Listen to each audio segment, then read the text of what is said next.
City of Pines or City of Pines? Ready ka na ba magbayad sa kada pasok mo sa Session Road?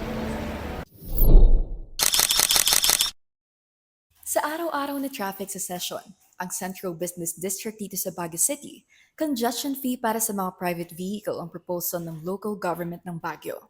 Ano nga ba itong proposed 250 peso fee na ito? In a nutshell, ang congestion fee, more formally known in economics as congestion pricing, ay isang twofold solution para sa traffic at pollution.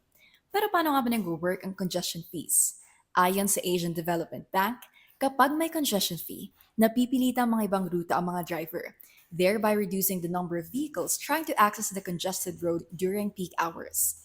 Dahil mas konti na ang mga pumapasok na sasakyan, mas konti na rin ang ini-emit na carbon emissions sa lugar. Bilang isang tourist spot, ini-aim din ang proposal na ito na itulad ang Baguio sa mga first world countries na nagpapato ng congestion fees sa kanilang major cities.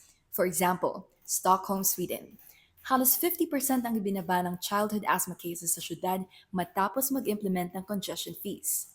Pero, para sa mga taga-Baguio, hindi naman daw first world country ang Pilipinas para tumulad sa mga ito. Sa Facebook page ng Baguio Public Information Office, main concern ng netizens ang perang gagastusin makapasok lamang sa session. Sabi pa ng ibang comments, tila raw sa mga tao na pupunta ang burden para gumaan ang public transport system ng Baguio. Against po kami sa proposal na gano'n.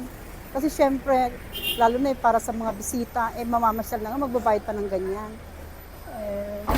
Yung 250 malaking bagay para sa amin.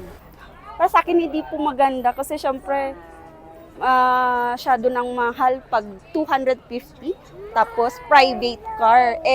Marami din naman nagko-commute minsan. Parang unfair naman yun. Kaya nga sila may sariling sasakyan para makapunta sa gusto nilang puntahan na free.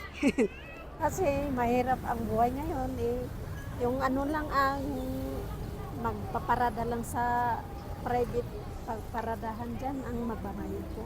Pag sumasakay kami kahit motor nagkaparada kami doon, yun ang nagbabayaran namin. Nitong 2023 lamang 1.62 million katao ang naitara ng Baguio Local Tourism Office na umakyat dito sa Summer Capital.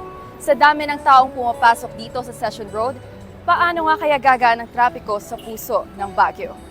Ako si Ivy Reyes para sa 5.